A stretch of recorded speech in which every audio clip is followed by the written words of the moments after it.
Alright, how's it going everybody? It's Patrick from Face the Music, and we're going to do a quick little bass video today. We are very dramatically backlit today. It's snowing outside, so we're doing videos for the website today instead of venturing out into the treachery that is falling from the sky. So I want to talk today, a quick little bass video on something that you can use. This is a little something that I call bass line in a can. This is a quick little idea that you can use to kind of dress up your playing, make it a little more interesting. It's not too busy, it's not going to get in the way of what else is going on in the music. This is just a really cool little thing you can do that kind of takes the idea of following the root note around as you go through the chord changes of the song, but it's more than just playing root notes, something like that. It's a little more interesting. So what we're doing here is playing the root note of the chord, the fifth of the chord, and then the octave of the root note. So it's root, fifth, octave is what we have going on. And really quick, just to kind of explain that, every chord that you can play is based on notes drawn from a scale. Usually the major scale, major or minor. If you're playing in a major key, you're going to draw the chords, the notes for the chords from the major scale. And most rock songs can kind of be boiled down into a major key. So what we have there, let's say I'm playing an A chord. All right, notes that make up that chord, you're going to have A as the root. You're going to take the third of an A scale, which is a C sharp, and the fifth of an A scale, which in this case is an E. There's your major arpeggio. If I'm playing an A minor chord, just take the C sharp, lower it a half step, flat the third, so the C sharp becomes a C natural, and I have my minor arpeggio. The fifth, the E of that chord, stays the same, whether it's a major or a minor chord. So the fifth is always constant, the root is always constant. So this idea is going to work whether you're playing over major or minor chords, and that's what makes it so versatile. So the idea here, we're playing the root, fifth, octave. It's a three-note phrase. You can, rhythmically, you can gang those notes up however you want.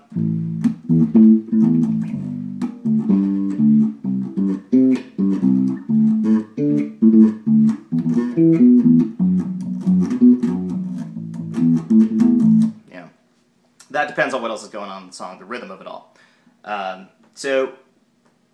You want to get used to playing this. You play the root note with your first finger, the fifth with your third finger, and the octave with your pinky. And if you know guys that play the guitar, you've probably seen this shape before. It's the same shape that you would use to play what's called a power chord on the guitar. We're going to use it to play these lines. All right? So I want to show you an example of this in 3 different songs. I'm going to play them through really quick, and then we'll talk a little bit about what's going on. It's not too involved, not too crazy complicated, so this isn't going to take very long. The first one is the song Pinball Wizard by The Who. It's played by a guy named John Entwistle, who is one of the all-time greats. You should definitely be checking that guy out if you're not already. And this is the bass line that he uses to play over the verse, the chords for the verse for Pinball Wizard. So we'll play it really quick, and then we'll just talk a little bit about it, and then we'll move on to the next tune.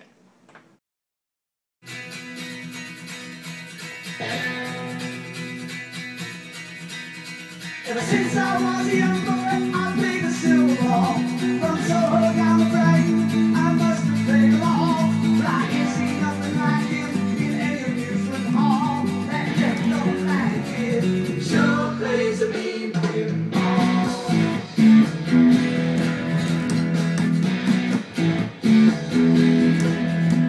He stands like a statue, looking on part of the machine. Feeling all hopeless, always playing clean. Plays by intuition, the digit counts as all. That deaf don't like it, sure plays a mean. Alright, so what's going on there?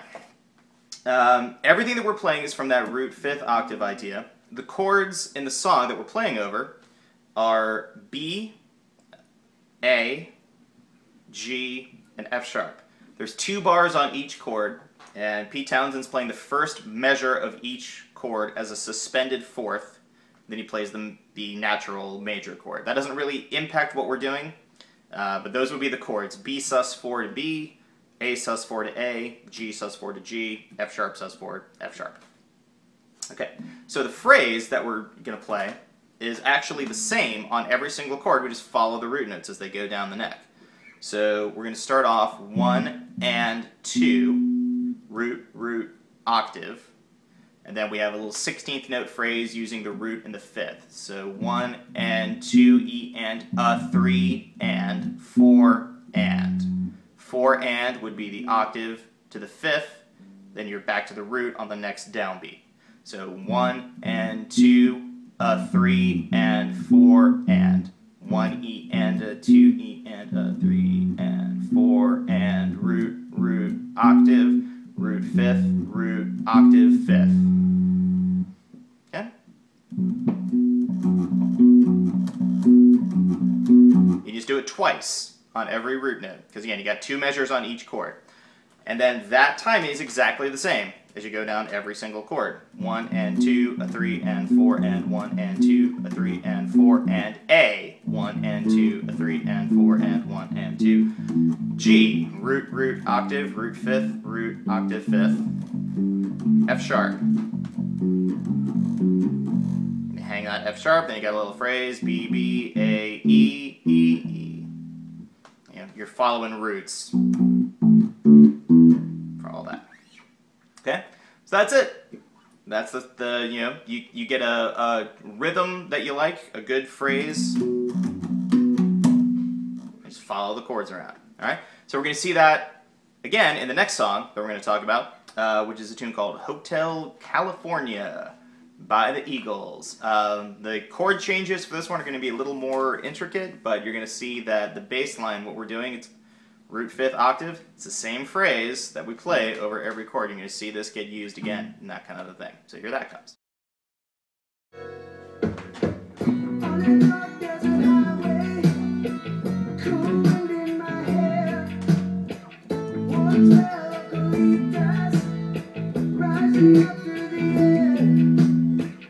Up ahead in the distance, I saw a shimmering light. My head too heavy and my sight too dim. I had to stop for the night.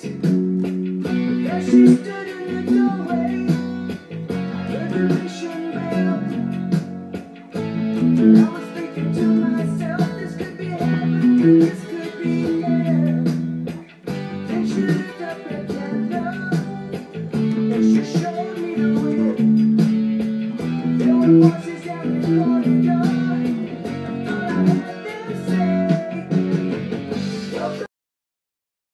Okay, so what's going on there? The same idea. Everything that we're playing is root 3rd or 5th. The chords, however, there's a lot more of them, and there's a lot more variety in the chords. But again, no matter what's happening in the changes, what we do is still going to work because of the constant of the 5th in terms of functioning the same over a major or a minor chord. So the chords for this one start off on a B minor. Then we have an F sharp, A major, E major, G major, D major, E minor to an F sharp dominant 7th. Okay, so you've got 3 different types of chords there, major and minor. You've got one chord, the E, which is major in one part of the progression and minor in another part. Still works. The bass line still is the same thing. You play the same thing over both E chords, whether it's the major one or the minor one. And it's a basic, as far as the timing of it goes, it's just up and back. Root, root, 5th octave, root, octave, 5th, root. That's your phrase.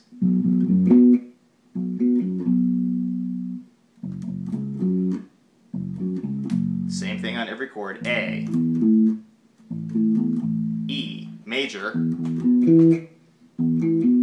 G major, D major, E minor, F sharp 7. A little bit of a change on the timing there. But again, that's it. All root 5th octave. Doesn't matter what's happening in the chords, what we're doing stays the same, and we have that same idea where it's a repeating phrase in terms of the rhythm, and you just play that over every single root note. Okay? So I want to do one more song, something a little more contemporary. I mean, it's not super contemporary. It's from about 6 or 7 years ago. And it incorporates this idea into a longer bass line. It's not just this idea, but it crops up kind of over and over again through this idea. So we're going to check that out. This is a tune by the Black Eyed Peas called Let's Get It Started. Here's how the bass line goes. And the bass keeps running and running and running and running and running and running and running and running and running. In this context, there's no disrespect, so when I bust my rhyme, you break it next. We got 5 minutes for us to disconnect from all intellect and let the rhythm affect. This is an inhibition. Okay, so what's going on there? You have that idea cropping up at least 3 or 4 times in this line. We're going to start off over a B minor. This is actually just a backwards root 5th root. Instead of going root 5th, we're going root lower octave of the 5th. Walk up to the D. Same idea, D, A, root 5th, root 5th. And then we have the first of 2 of these root 5th octave ideas. We're going to play it over a G. And then over an F sharp. That's kind of the turnaround to get back to the B minor. So that first phrase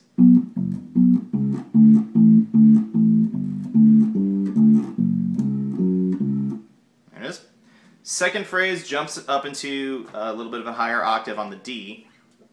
Starts off the same, root 5th, and then octave of the root with your 4th finger. We're going to play the octave of your B on the 4th fret of the G string. Walk that up to the octave of the D. Then we have that backwards octave, 5th root. Hit the A to get down to the G. Root, 5th, octave, 5th, root, 5th, octave, 5th. Ends with the same thing. So that second phrase.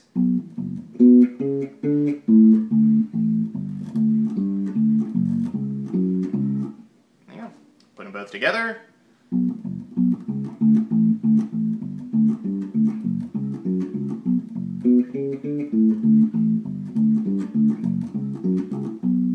Right, that's pretty much the whole tune. So there you go. That's 3 ways to use this idea. Root, the 5th, the octave. There's a ton of other ways you can do it. This crops up all the time.